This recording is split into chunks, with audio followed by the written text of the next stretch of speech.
Dindoli police સ્ટેશનમાં શ્રીનાથ સોસાયટીમાં આવેલ મહાલક્ષ્મી જ્વેલર્સમાં તારીખ 26/2/2026ના રોજ બપોરે આશરે 1:45 વાગ્યાની આસપાસ જ્વેલરીના શોરૂમમાં લૂંટનો એક ગુનો બનેલો હતો, જે અનુસંધાને ડિંડોલી પોલીસ સ્ટેશનમાં એક અનડિટેક ક્રિમિનલ કેસ રજીસ્ટર કરવામાં આવેલો હતો. આ જે બનાવની વિગત એવી છે કે આ ગુનાના ફરિયાદી એ મહાલક્ષ્મી જ્વેલર્સમાં સેલ્સમેન તરીકે લગભગ છેલ્લા 2.5 વર્ષથી ત્યાં નોકરી કરતા હતા અને એમના જે માલિક જે છે જેનું નામ છે નારાયણ શંકર પાલીવાલ, એ છેલ્લા 15-20 દિવસથી એમના વતન રાજસ્થાન ખાતે ગયેલા હતા અને બપોરના સમયે આ સેલ્સમેન એટલે કે આ ફરિયાદી શ્રી મહાલક્ષ્મી જ્વેલર્સમાં હાજર હતા. તે દરમિયાન આશરે બપોરના 1:45 વાગ્યાની આસપાસ એક કાળા કલરના કપડાં અને મોઢું કવર કરી એટલે કે માસ્ક પહેરી અને એક ઈસમ આવ્યો અને ત્યાં એક ધારદાર સળિયા જેવું એક હથિયાર બતાવ્યું અને એને ધાક ધમકી આપી અને આ જે મહાલક્ષ્મી જ્વેલર્સમાં જે ડિસ્પ્લેમાં પડેલા જે ચાંદીની મૂર્તિઓ હતો એ પૈકી ચાંદીની મૂર્તિ 22 અને એની પાછળના ભાગે એટલે આ શોરૂમના પાછળના ભાગે એક લોકર હતું. એ લોકર જે તે વખતે ખુલ્લું હતું, એમાં ચાવી લગાવેલી હતી કારણ કે આ ડિસ્પ્લેના જે દાગીનાઓ હતા એ બધા ચેન્જ કરવાના હતા. તો એ લોકરમાંથી મૂકેલ જે અલગ અલગ ટ્રે હતી એમાંથી 2 ટ્રેમાંથી 24 સોનાની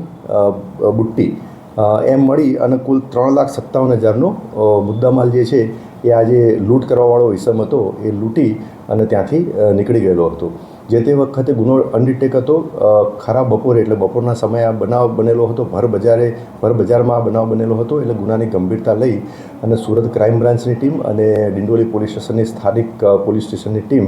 એકબીજાના સંકલનમાં રહી અને ગુનો ડિટેક્ટ કરવા, આરોપી શોધી કાઢવા અને મુદ્દામાલ રિકવર કરવા માટે અલગ અલગ ટીમો બનાવી અને એમને કામ સોંપણી કરવામાં આવેલી હતી. સ્થાનિક પોલીસ દ્વારા લગભગ 70થી 80 અલગ અલગ રૂટ ઉપર સીસીટીવી કેમેરા ચેક કરવામાં આવેલા હતા. જે જૂના બાતમીદારો અને આ લૂંટનામાં અગાઉ જે આ પ્રકારના મોડસ ઓપરેન્ડીમાં સંડોવાયેલા આરોપીઓ છે એને પણ ટ્રેક કરવામાં આવેલા. તો આ દરમિયાન ડિંડોલી પોલીસ સ્ટેશનના ડિસ્ટાફમાં ફરજ બજાવતા પોલીસ સબ ઇન્સ્પેક્ટર શ્રી મસાણીને એમના અંગત બાતમીદારથી બાતમી મળેલી હતી કે આ મહાલક્ષ્મી જ્વેલર્સનો માલિક એટલે કે નારાયણ શંકર પાલીવાલ એને ઘણા સમયથી દેવું થઈ ગયેલું હતું અને એ દેવાના કારણે ઘણા બધા લોકો એના પાસે પૈસાની ઉઘરાણી કરવા આવતા હતા, જેથી આ માલિકે જ આખું જે કાવતરું ઘડેલું હતું અને આ કાવતરામાં એના જે ડ્રાઈવર જે આ ગુનાનો જે આરોપી છે કે જેણે લૂંટ કરેલી છે એનું નામ છે જીતેન્દ્ર કુમાર ઉર્ફે કિશોર વગતરામ ડાંગી, એની સાથે મળી અને આખો પ્લાન ઘડેલો હતો. અને આ છેલ્લા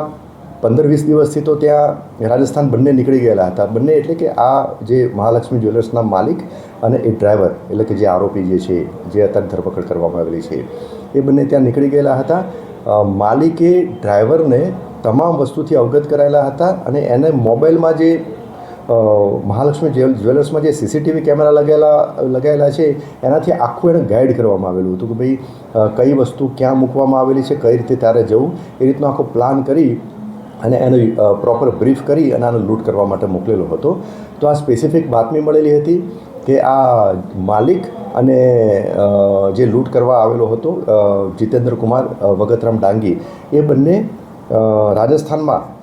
એક જગ્યાએ સ્પેસિફિક બીછીવાડાની આસપાસ કોઈ હોટલમાં રોકાયેલા છે. તો આ બાતમી આધારે અહીંથી સ્થાનિક પોલીસ સ્ટેશનની ડિસ્ટાફની ટીમ ત્યાં રવાના થયેલી હતી અને બાતમીદારના સતત સંપર્કમાં લઈ અને એક્ઝેક્ટ લોકેશન મેળવેલું હતું કે કયા હોટલમાં ત્યાં રોકાયેલા છે. ત્યાં હોટલમાંથી હાલમાં જે લૂંટ કરવાવાળો જે આરોપી જે છે જીતેન્દ્ર કુમાર ઉર્ફે કિશોર વગતરામ ડાંગી ત્યાં મળી આવેલ હતો અને તેના વર્ણનના આધારે એને પકડી પાડવામાં આવેલું હતું. એની પ્રાથમિક પૂછપરછ કરવામાં આવેલી હતી તો એને ગુનાની કબૂલાત કરેલી હતી અને એની પાસેથી લૂંટમાં ગયેલો મુદ્દામાલ પણ મળી